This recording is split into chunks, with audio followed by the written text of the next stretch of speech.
Nosso Lar 2, Os Mensageiros. Se você já assistiu o filme Nosso Lar 2 e sentiu que havia muito mais coisa por trás da história, você está absolutamente certo. Hoje a gente vai mergulhar fundo, capítulo por capítulo, no livro Os Mensageiros, psicografado por Chico Xavier, para entender o que o filme mostrou e o que ele adaptou, e principalmente o que ele deixou de fora. Esse vídeo não é rápido, não é superficial e não é feito para respostas prontas. Ele é para quem quer entender como funciona o trabalho espiritual segundo André Luiz. Então respira fundo, se acomoda porque a nossa jornada vai começar agora. Os Mensageiros é o segundo livro da série do André Luiz, A Vida no Mundo Espiritual. Aqui o André Luiz não é mais um espírito recém-desencarnado. Ele já está em nosso lar, mas ainda está longe de ser um espírito elevado. E essa é a primeira grande lição do livro: morrer não transforma ninguém em anjo. O filme Nosso Lar 2, feito pelo diretor Wagner de Assis, se inspira nessa obra, mas faz escolhas narrativas um pouco diferentes. O nosso papel hoje é entender essas escolhas sem atacar o filme e sem romantizar o livro, até porque o filme ficou muito bom também. O nome real do livro é apenas Os Mensageiros. Porém, para aumentar a acessibilidade com o público, o diretor optou por deixar Nosso Lar 2, Os Mensageiros, porque muita gente não ia saber que é a continuação do Nosso Lar. E já vamos nos preparando também para o próximo filme que vai sair aí, o Nosso Lar 3 Vida Eterna, que já está em pós-produção, e também para outros filmes espíritas que virão por aí. Então, vamos começar fazendo o comparativo entre o filme e o livro Nosso Lar 2, Os Mensageiros. Então, capítulos 1 ao capítulo 3, a condição real de André Luiz após Nosso Lar. Então, no livro, basicamente, André Luiz, nos primeiros capítulos, ele nos mostra sua realidade espiritual, sem maquiagem. Ele ainda carrega impaciência, orgulho intelectual e ansiedade por servir. O livro deixa claro que a boa vontade sozinha não qualifica ninguém para o trabalho espiritual. No filme, essa fase quase não aparece. André já surge mais pronto, mais confiante. No livro não. Aqui ele ainda precisa aprender a calar, observar e obedecer. Já não está mais no umbral, mas ainda não está moralmente pronto, Ele carrega consigo ainda ansiedade, ele carrega muito orgulho e uma expectativa de reconhecimento. Ele acredita que por já ter sofrido e aprendido merece tarefas maiores. E o estado espiritual dele mostra justamente que a morte não transforma o caráter. O espírito leva consigo hábitos mentais, emoções e a vaidade. E o próprio André ainda se confunde que boa intenção com preparo real. E o conflito central é justamente o desejo de agir contra a necessidade de aprender, a vontade de servir e a falta de equilíbrio emocional, E justamente no livro fala muito da evolução espiritual, que ela não é automática nem rápida, ela é construída aos poucos.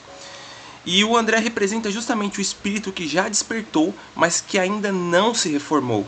Aqui ele tenta toda hora fazer coisas mais rápido, ele acredita que só por ter passado pelos eventos do primeiro livro, o Nosso Lar, ele já estaria disposto a poder agir, a fazer muitas coisas, mas não pode. Aí ele ainda está muito desequilibrado emocionalmente, ainda tem muitos pontos a se ver, não como ele estava no primeiro, mas agora ele ainda precisa melhorar alguns pontos nele.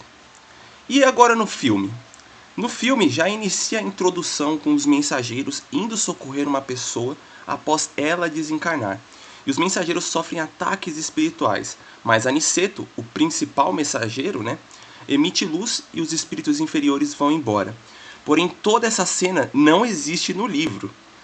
É um ponto muito importante. No livro, o protagonista da história é o André Luiz. Até porque ele é quem está narrando a experiência dele após a morte. Já no filme, eles optaram por colocar o Aniceto como protagonista e o André como um coadjuvante. Já no filme, o André, depois dessa cena, ele aparece mais confiante e mais pronto, menos conflitado intelectualmente. E o conflito é mais externo, narrativo e muito acelerado. No livro, o André Luiz ainda não está pronto para grandes missões. Ele quer ajuda, mas não sabe ainda como ajudar sem atrapalhar. No filme suaviza essa fase, porque o cinema precisa de ritmo. O livro, ao contrário, precisa educar. E justamente no começo do livro mostra um monólogo com o André Luiz, com ele mesmo, narrando que por todos os eventos que já passaram e que ele precisava ainda seguir em frente, tentar se melhorar. E as grandes diferenças, né, os pontos chaves o processo interno ele é lento no livro, enquanto no filme o protagonista já é funcional, né?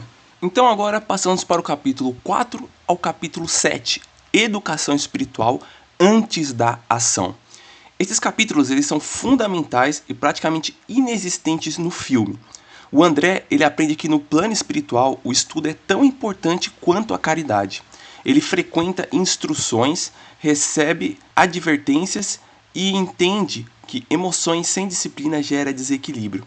Já o filme opta por mostrar ação. O livro insiste em mostrar preparação. Ainda nesse mesmo capítulo, André Luiz conhece o grande amigo dele que também seria médico, que o acompanharia nessa missão espiritual. Fora isso, ele também conhece o Aniceto, a partir desse ponto. E ele participa de várias palestras com vários instrutores, com vários espíritos superiores que vão lá em nosso lar para explicar, para trazer um aprendizado para todas as pessoas. O filme já deixou isso extremamente raso, extremamente rápido. Ele só praticamente tem uma palestra de um espírito superior de uma mulher e extremamente rápido e acaba. Já no livro é bem mais, tem muito mais informação, muito mais coisas. Inclusive o próprio André ele tem uma preparação espiritual para poder, digamos assim, ampliar as capacidades espirituais dele. Porque, digamos assim, que esse período em que ele estava no plano espiritual, a energia dele estava muito ofuscada. Eu não vou dizer ofuscada, mas eu diria que... Então André e o amigo dele, que ele conhece no meio dessas palestras, o amigo médico, que seria o Vicente, vão juntos para essas câmaras onde a energia deles é, digamos assim, ampliada. As capacidades espirituais são ampliadas por conta dessa missão que eles iriam seguir com os mensageiros, que seria um grupo junto com o Aniceto. Aí iria o André, o Vicente e um grupo que estaria acompanhando o Aniceto também. Não são 4 pessoas. Inclusive aqueles 2 personagens, essas que aparecem no filme, não tem muita coisa deles no livro. Podem ter utilizado algum outro personagem, mas o enfoque em si é mais o André, o Vicente e o Aniceto. E também o resto do grupo que estaria acompanhando eles. Então vamos para o capítulo 8 ao capítulo 11. O valor da hierarquia espiritual. No livro, aqui o André começa a compreender algo difícil para o ego humano. No mundo espiritual, existe hierarquia baseada em responsabilidade, não em poder. Espíritos mais experientes não mandam, eles apenas orientam. E nesse aprendizado espiritual, justamente, o estudo ele é obrigatório, o silêncio é uma ferramenta evolutiva. E a obediência não é submissão, é uma consciência. E na hierarquia espiritual é baseada em experiência, responsabilidade e capacidade moral. Espíritos mais elevados não impõem, apenas orientam aos outros. E o erro comum que o próprio André comete é achar que entusiasmo substitui maturidade. E a boa vontade sem preparo gera justamente o desequilíbrio. E o livro quebra a ideia romântica de trabalho espiritual espontâneo. É algo gradual, que o espírito vai se desenvolvendo para poder realizar o trabalho espiritual. Não é algo instantâneo, chegou, já tem que fazer. Não. O espírito tem que ter um desenvolvimento próprio lá, quando ele desencarna, passar um período para poder ter essa readaptação, depois se relembrar, se melhorar de toda aquela turbulência que ele teve após ele sair do corpo, para que aí sim ele possa ter uma maturidade espiritual para lidar com o serviço. Já no filme tem muito pouco foco nisso. Tem muito pouco foco na parte do estudo, da disciplina, da hierarquia. Apenas a ênfase é o movimento, é uma missão e a emoção. Basicamente isso. No filme essa hierarquia aparece bem suavizada, quase invisível para não soar autoritária. No livro ela é central. O livro deixou claro que no mundo espiritual, agir sem preparo pode causar mais danos do que ajudar. E o filme prefere mostrar ação. O livro prefere formar a consciência. Então, enquanto o livro é uma formação espiritual, o livro seria uma dinâmica cinematográfica nesse capítulo. Daí então, passamos para os capítulos 13 até o capítulo 17, que é a parte mais cortada do filme, que é justamente o convite aos mensageiros, né? Então, no livro, o convite que o André acaba recebendo a participar não é um prêmio, não é uma promoção, é um aumento de responsabilidade.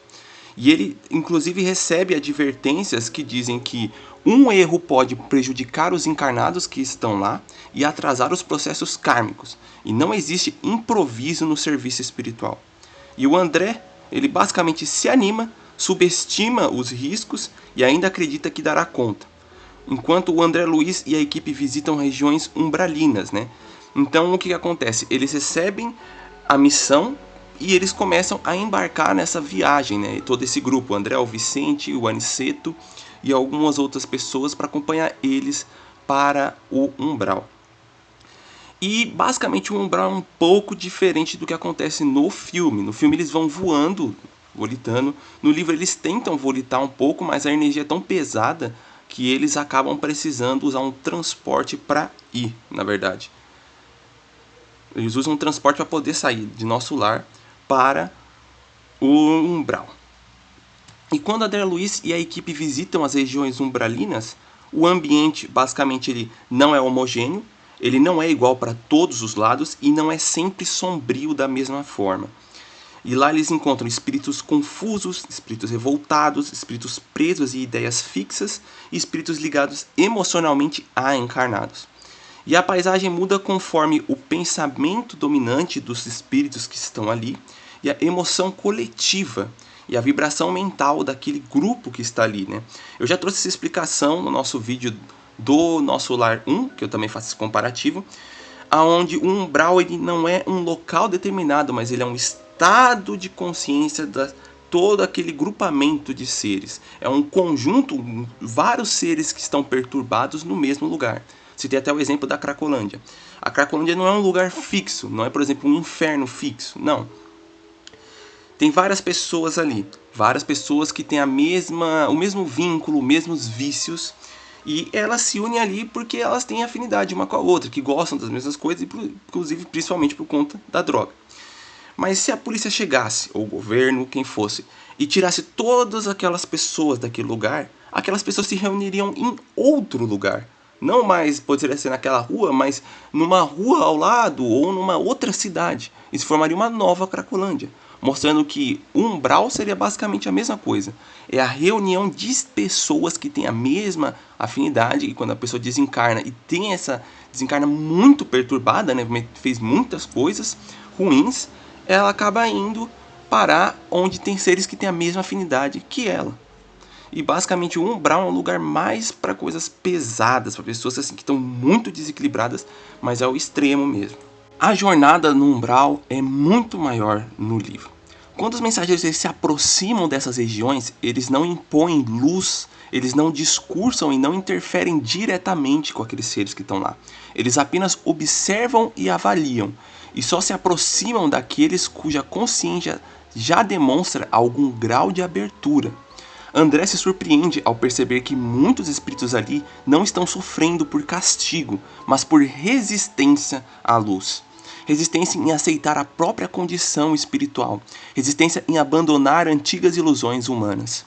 O ambiente do umbral é descrito por André não apenas escuro ou pesado, ele é instável. A paisagem muda conforme o pensamento dominante dos espíritos que ali permanecem. O sofrimento, portanto, não é externo, ele é mental e emocional. Eles mesmos têm dificuldade em ir voando por conta disso e usam o transporte para chegar lá, como eu até citei para vocês no começo. Eles inclusive fazem uma longa jornada no umbral, tá? E o André ele se depara com uma cena que o surpreende profundamente. É a existência de um hospital dentro do umbral. Porque todas essas cenas foram tiradas do... E a jornada do umbral ela é bem longa, ela não é curta, igual acontece no filme. O ambiente é marcado por silêncio respeitoso e esforço constante dentro desse hospital. Espíritos debilitados, exaustos e moralmente e mentalmente recebem atendimentos de equipes espirituais que atuam com extremo cuidado, discrição e disciplina. Ali ninguém é curado de forma milagrosa. O atendimento é lento, é gradual e proporcional à capacidade de recuperação de cada consciência que está ali. O tratamento visa estabilizar e não resolver definitivamente. O próprio André, inclusive, narra isso, né? Ele diz que, fala assim: deslumbrava-me a visão do castelo soberbo, incapaz de exprimir a admiração que me dominava. Acompanhei Aniceto em silêncio.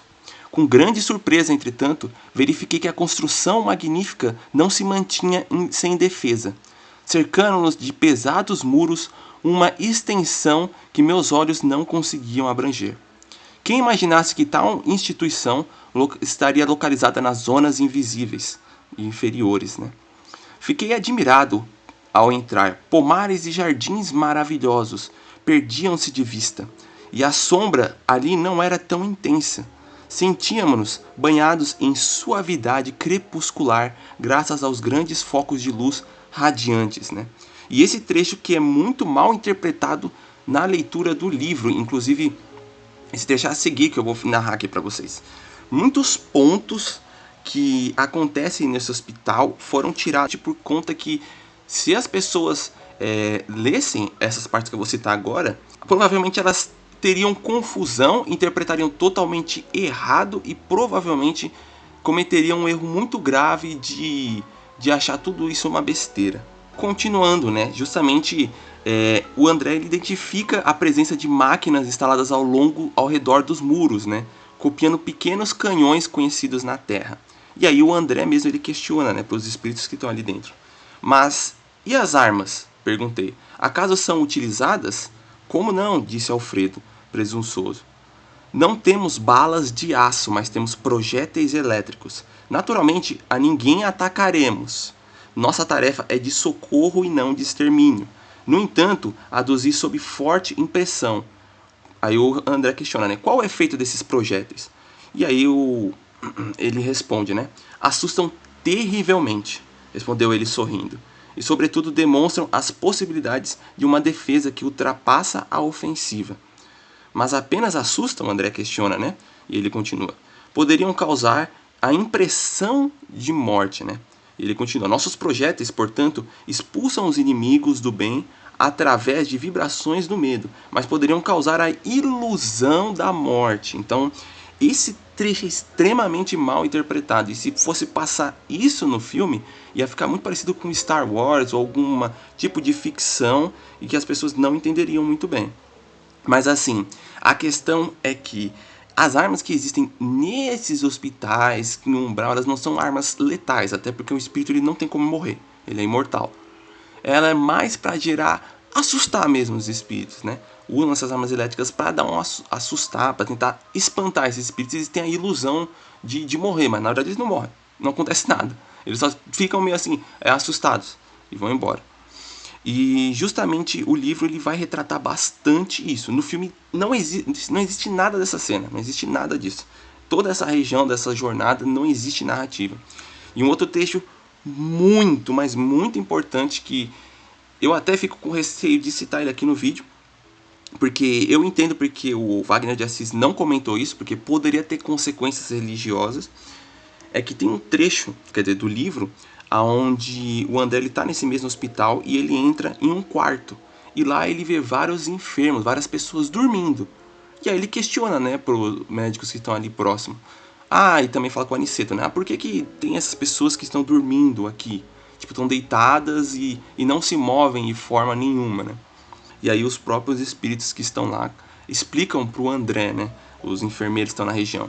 Explicam que muitas pessoas colocaram na sua mente, preconceberam dentro da sua própria mente, de que iriam dormir eternamente. E aí o que acontece? Essas pessoas, após desencarnar, elas continuam com essa ideia na mente delas. E elas acreditam que estão dormindo. E aí, digamos assim, elas ficam naquele estado assim de latência, descansando. Só que, na verdade, aquilo é algo que a pessoa própria construiu na mente dela, né? Que ela acha que vai ficar dormindo para sempre. E aí os próprios espíritos médicos que estão ali falam que eles fazem um tratamento magnético usando fluidos espirituais para despertar aquele espírito. Ele não está morto, ele só está mentalmente inconsciente, digamos assim, está dormindo, basicamente. Ele induziu na própria consciência que ele está dormindo, mas se ele mudar esse pensamento dele, automaticamente ele fica consciente. E aí ele volta a despertar. E é justamente para isso que esses médicos vão lá e ajudam a gerar energias, a gerar formas, energia magnética, para que possa despertar esses espíritos desse estado. E também existem outros tipos de enfermos que estão lá, né? E a questão das armas nessa fortaleza do umbral, como eu acabei de citar, elas não são armas, são máquinas para assustar mesmo. Porque tem muitos espíritos, assim como acontece aqui na Terra, que desencarnam, estão no umbral, mas que são ruins também. Lá, por exemplo, uma pessoa ruim que desencarna aqui na Terra, no plano espiritual continua sendo ela mesma. Lembra, quando a gente morre aqui, quando a gente passa para o plano espiritual, nós continuamos sendo nós mesmos, sem mudanças. E é exatamente esse tipo de pessoa revoltada que começa a atacar o hospital, tudo, e aí precisa ter algum método para dispersar esses espíritos, assustar eles para que eles vão embora. E basicamente, um grande detalhe é que não existe quartel-general do mal e nem entidade governando o umbral, né? O serviço espiritual não gera status, ele gera compromisso a pessoa que está lá. Podem ter agrupamentos de espíritos que se reúnem, digamos assim, uma mini ganguezinha que se reúne para fazer mal aos outros. Mas não existe um governador do umbral em si. Isso não existe. E justamente agora no filme, basicamente ele é o convite é apresentado como um reconhecimento, como um avanço natural do herói, né? E tem muito menos ênfase em consequências e responsabilidade espiritual. Essa cena que o Aniceto convida, né, os outros 3 a acompanharem nele, os outros 4, que é o André, o Vicente e aquele casal. E é visualmente impactante, né? Imediatamente compreensível e dramático. Por isso ele é mostrado como algo assim bem superficial e bem rápido.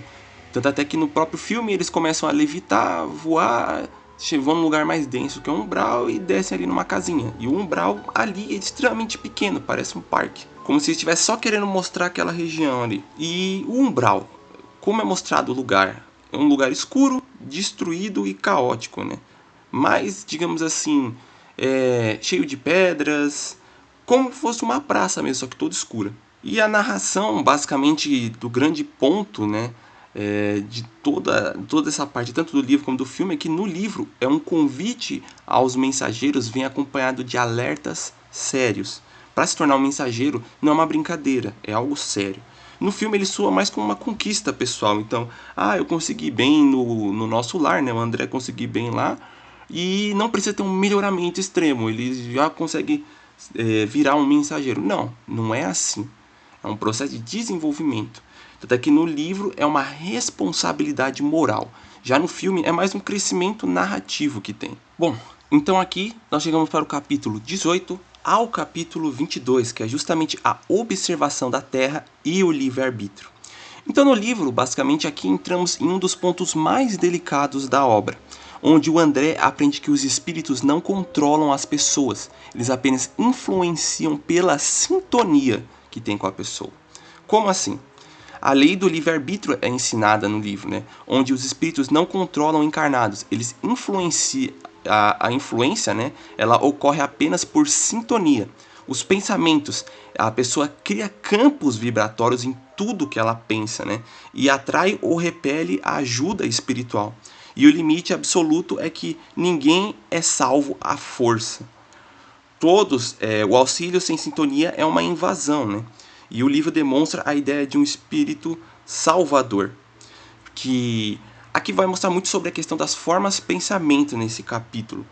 E é um pouco complicado de se explicar até aqui no nosso vídeo, porque esse conceito tem que ter uma noção um pouco mais profunda da doutrina. Mas basicamente eu vou tentar simplificar. Aqui mostra que todos os nossos pensamentos, eles criam formas, eles criam coisas, ele literalmente constrói. Tudo que a gente pensa, a gente projeta. No plano espiritual, o pensamento é o meio a ferramenta de utilização para a criação de coisas. Então, por exemplo, nesse caso aqui do livre-arbítrio, é a influência dos espíritos. Quando uma pessoa ela começa a pensar muitas coisas positivas, a vibração dela começa a se elevar, porque ela está pensando em coisas positivas. E no mundo espiritual, no plano espiritual, coisas positivas atraem coisas positivas. Tudo que está na mesma vibração se atrai. A mesma coisa negativas com coisas negativas. Quando você tem um pensamento muito positivo, você atrai coisas positivas para você. E pensamentos negativos atrai coisas negativas.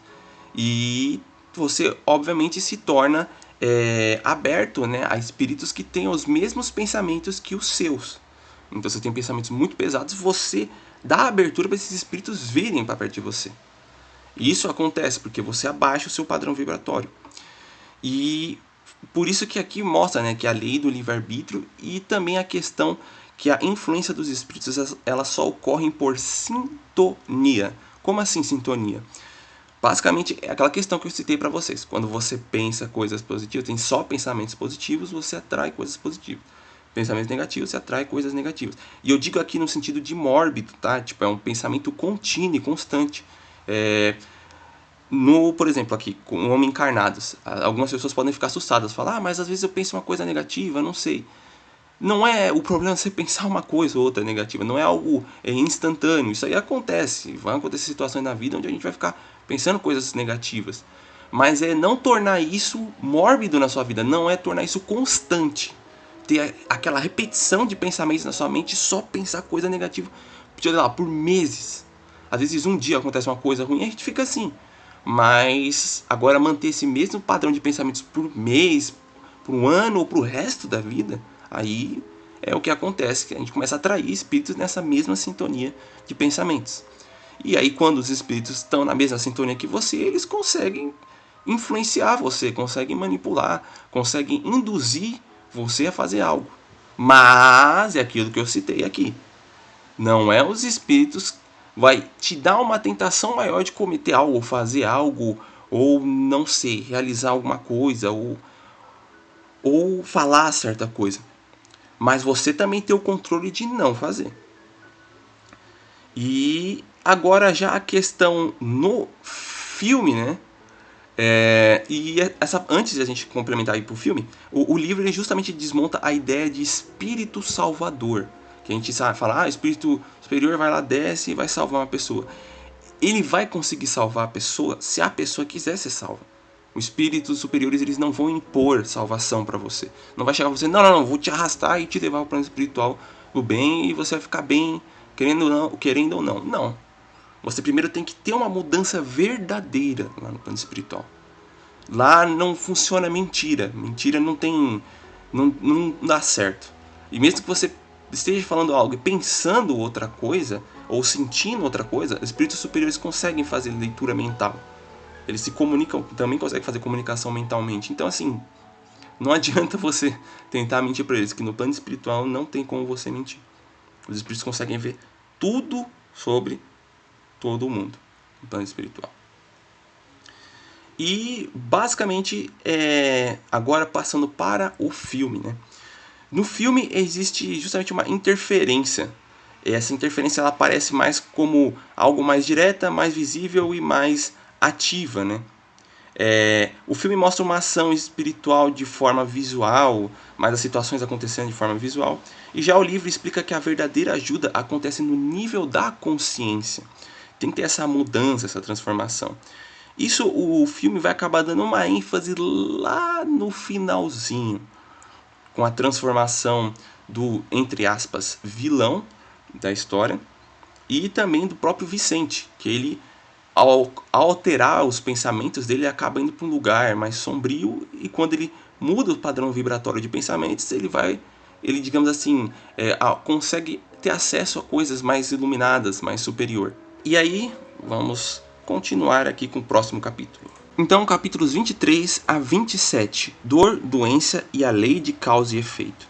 Então, no livro, um ponto que a gente tem que colocar aqui é que, enquanto no filme a história é focada naqueles 3 personagens humanos, né, fora também o próprio Aniceto, que todos tiveram uma responsabilidade de voltar para a Terra para poderem se melhorar, no livro não é focado só nisso. Tem muitas outras histórias que acontecem no livro, em que o André vai vivenciando e vai acompanhando. Não são só esses 3 personagens, mas são muitos outros. E aqui continuando, né? Nesse processo, nesse período do livro, né, nesses capítulos, a dor, segundo o Espiritismo, não é um castigo divino, não é vingança espiritual. É consequência natural de escolhas passadas. As doenças que surgem podem ter origem física, emocional e espiritual, e frequentemente é reflexo de desequilíbrios antigos e instrumentos de reajuste da alma. Tem um trecho no filme, inclusive, que a menininha, que é filha lá da moça, ela está sendo influenciada por um espírito, mas não é porque qualquer um pode influenciar ela, mas é porque o padrão vibratório dela baixou, porque o pai dela acabou desencarnando e ficou toda aquela situação crítica ali com a família. E o que acontece? Eles ficaram revoltados. Tanto o filho como a filha ficaram revoltados. Abaixou o grau de sintonia deles vibratório, só que ficou de revolta mesmo. E manteram esse pensamento assim todo o tempo. E aí foram influenciados pelo Otávio, né? E aqui mostra um pouco dessa questão, né? Da questão, como eu contei, lá tem outras histórias. Então, aqui é narrado algumas questões, por exemplo, sobre a dor emocional, sobre os problemas, os castigos que acontecem, né? Ou castigos não vou usar esse termo, mas algum tipo de procedimento de dor que acontece na nossa vida, né? E aqui mostra, né, que não é uma vingança espiritual. Você vai passar uma dor, não é uma vingança, não, é uma consequência natural das suas próprias escolhas passadas. A famosa lei de causa e efeito, tudo que a gente faz, a gente acaba plantando. Planta e colhe, né? E acontece também um fenômeno de uma doença, e as doenças elas podem ter origem física, emocional e espiritual, que esse é o principal ensinamento desses capítulos, né? E frequentemente é um reflexo dos desequilíbrios antigos em instrumentos de reajuste da alma. E o que o André Luiz aprende nessa parte? Que nem toda cura é permitida. E aliviar a dor sem corrigir a causa pode prolongar o sofrimento e atrasar o aprendizado. Então a dor ela educa quando é compreendida, e o sofrimento revela aquilo que o espírito se recusa a enfrentar conscientemente. Já no filme a gente vai ter casos de dor, né, de tristeza, onde são condensados em poucos personagens, que é o que eu citei aqui, e tratados de forma emocional. E é mais uma ênfase de compaixão e alívio imediato daquela família que tem o centro espírita, que o pai desencarna e que acaba passando por todo aquele processo. E o livro deixa claro que nem toda dor deve ser retirada. Às vezes o sofrimento é a única linguagem que a consciência consegue escutar. E basicamente o livro ele traz uma educação espiritual pela dor, e o filme traz mais uma empatia imediata. Bom, então aí passamos para o capítulo 28 ao capítulo 32, que é a programação reencarnatória e as responsabilidades. No livro, basicamente, a reencarnação ela não é uma punição, não é sorte ou azar, é um planejamento consciente do espírito. O espírito participa, escolher as provas compatíveis com ele, aceita limitações e assume compromissos morais. E as diferenças entre provas e crescimento e expiações como um reajuste. E basicamente ninguém renasce ao acaso. A reencarnação é um ato de coragem espiritual, é mostrado no livro. Já no filme, o tema é tratado de forma bem sutil e sem um aprofundamento técnico. O livro ele explica que a reencarnação é um acordo do espírito consigo mesmo. O filme sugere, o livro ensina, né? O filme é mais uma passada para explicar de forma bem rápida sobre a questão da reencarnação. Bom, então passamos para os capítulos 33 a 37, que é quando não é permitido ajudar. No livro, existem os limites da caridade. Nem toda ajuda é benéfica. Interferir demais pode impedir o aprendizado e aumentar os débitos futuros. E o que o André aprende nessa parte é que o amor não é controle, é misericórdia, não é interferência.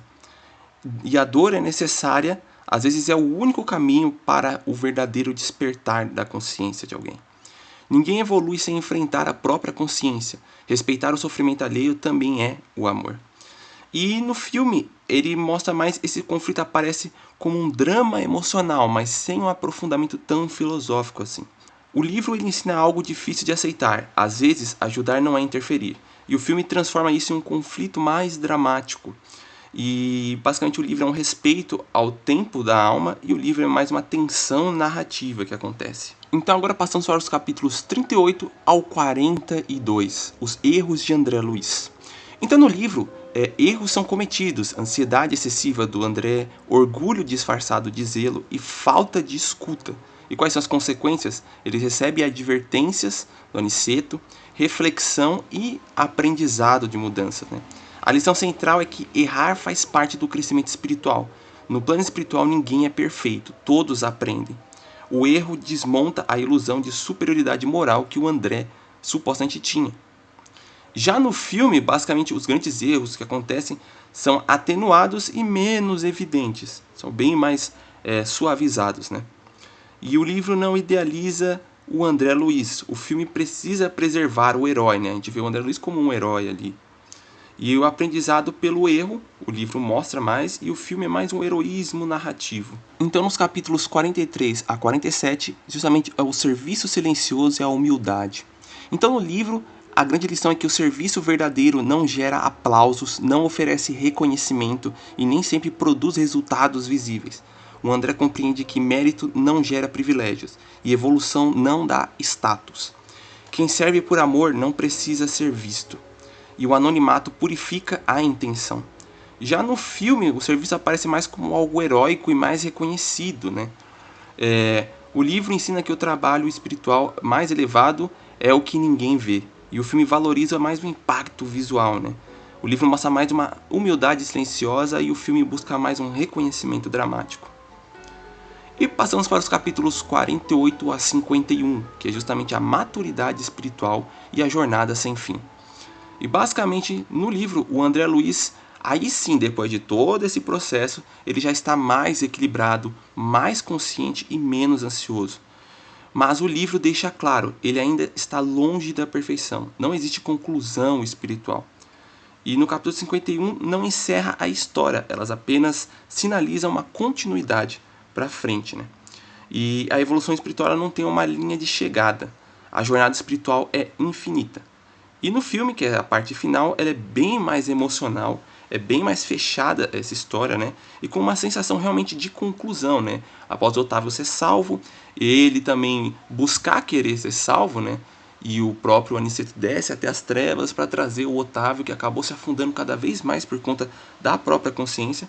Todos os outros espíritos já haviam evoluído e o Otávio ainda estava preso lá, de toda aquela trama, né? Até os encarnados que passaram para outro plano. E aí o Otávio finalmente consegue se melhorar.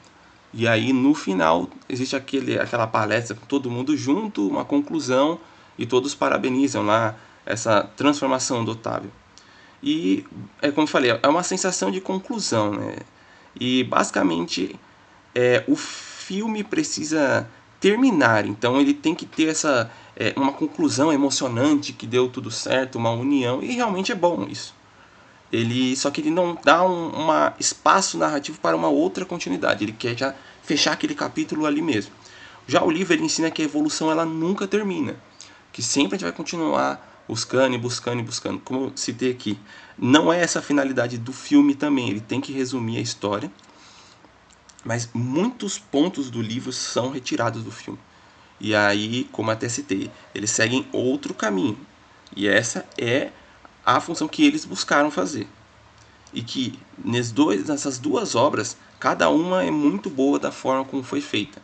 O livro, com essa pretensão justamente de trazer um processo mais eterno, né? E o filme como um encerramento emocional. Cada uma tem a sua finalidade e as duas são extremamente ótimas, tá? E basicamente, para encerrarmos, o Nosso Lar 2 ele emociona, Os Mensageiros ele educa, né? Que, como eu citei aqui, é o nome do filme, fica Nosso Lar 2, Os Mensageiros, e no livro é só Os Mensageiros. O filme ele toca o coração e o livro forma a consciência. E se você chegou até aqui, por favor, se inscreva no canal, que isso vai ajudar muito para eu poder continuar fazendo mais vídeos assim. E dê um like aqui no vídeo para ajudar na divulgação. Um grande abraço a todos e fiquem com Deus.